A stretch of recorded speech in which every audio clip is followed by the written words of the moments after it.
Super typhoon ইয়াগির তাণ্ডবে ভিয়েতনামে মৃতের সংখ্যা বেড়ে দাঁড়িয়েছে ৫৯ জনে। এর মধ্যে ভূমিধসেই মারা গেছে ৪৪ জন। এছাড়া আহত হয়েছে কয়েকশো মানুষ।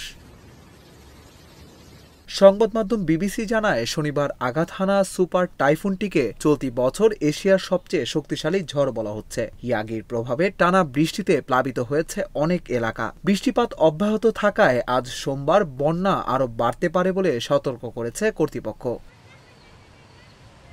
শনিবার স্থানীয় সময় দুপুরে ভিয়েতনামের উত্তরাঞ্চলীয় উপকূল দিয়ে স্থলে আঘাত হানে টাইফুনটি। এ সময় ঘণ্টায় ২০৩ কিলোমিটার বেগে ভিয়েতনামের হাইফং এবং কোয়াং নি অঞ্চলে আছড়ে পড়ে ইয়াগি।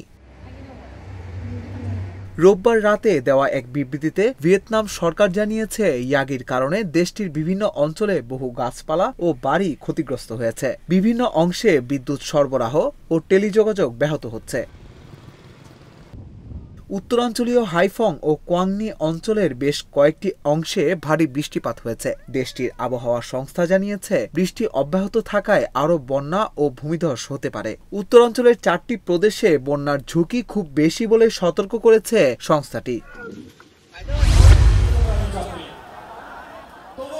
পাকিস্তানের সাবেক প্রধানমন্ত্রী ইমরান খানের মুক্তির দাবিতে রাজধানী ইসলামাবাদে বিশাল সমাবেশ করেছে পিটিআই। এই সমাবেশ থেকে ইমরানকে মুক্তি দিতে ২ সপ্তাহ সময় বেঁধে দিয়েছে দলটি।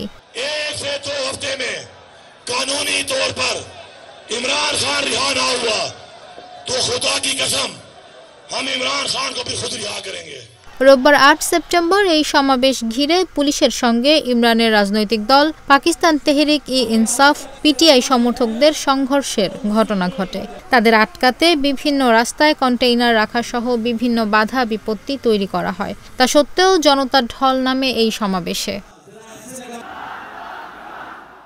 ইমরানকে মুক্তি দিতে ২ সপ্তাহের সময় বেঁধে দিয়ে খাইবার পাখতুনখাওয়ার মুখ্যমন্ত্রী আলী আমিন গান্দাপুর বলেন, যদি পিটিআইয়ের প্রতিষ্ঠাতাকে ১ অথবা ২ সপ্তাহের মধ্যে আইনিভাবে মুক্তি না দেওয়া হয়, তাহলে আমরা তাকে নিজেরা মুক্ত করব। এজন্য প্রথম গুলি আমার বুকে নেব আমি।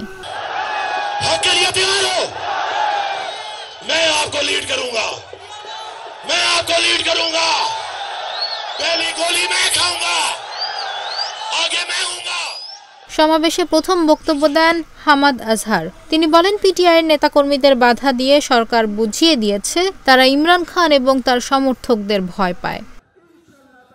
এছাড়া পাঞ্জাবের মুখ্যমন্ত্রী মরিয়ম নওয়াজের বিরুদ্ধেও আন্দোলন শুরুর হুমকি দিয়েছেন তিনি। এজন্য সমর্থকদের প্রস্তুত থাকার আহ্বান জানিয়েছে পিটিআইয়ের এই নেতা।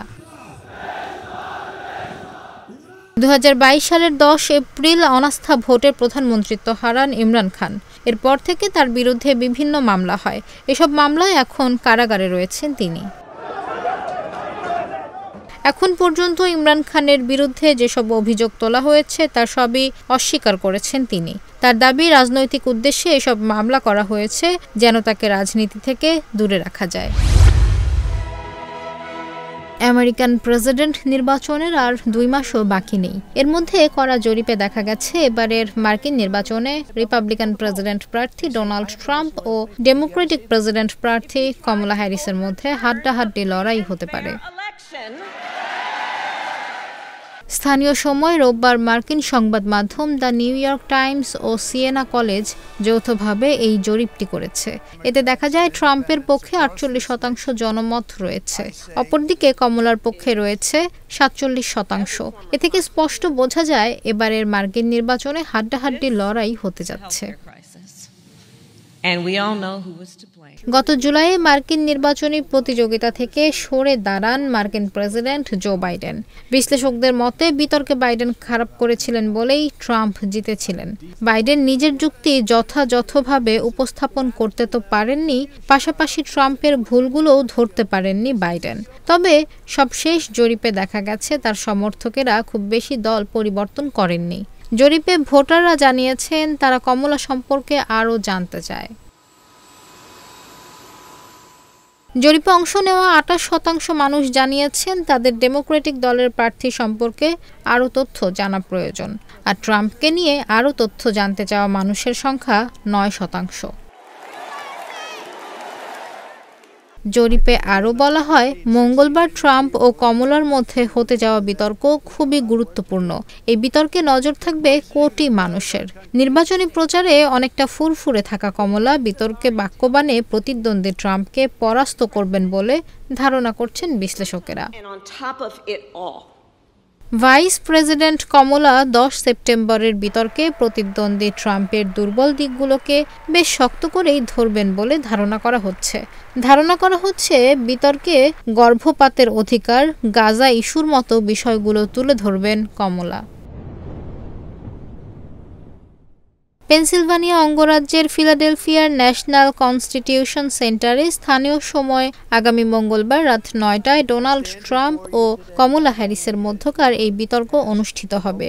এবিসির আয়োজনে এটি টেলিভিশনে সরাসরি সম্প্রচার করা হবে।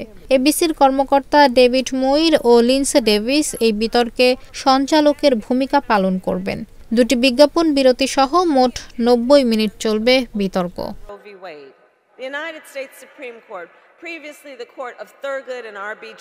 আগামী 5 নভেম্বরে মার্কিন নির্বাচনের ভোট গ্রহণ অনুষ্ঠিত হওয়ার কথা। বিশ্লেষকদের মতে বিতর্কে প্রথমবারের মতো কমলা তার পরিকল্পনা আরও বিস্তারিতভাবে জানানোর সুযোগ পাবে। আর যেহেতু জনমত জরিপে ডেমোক্রেটিক দলের প্রার্থী খুব পিছিয়ে নেই, তাই এই বিতর্ক খুবই তাৎপর্যপূর্ণ হতে যাচ্ছে।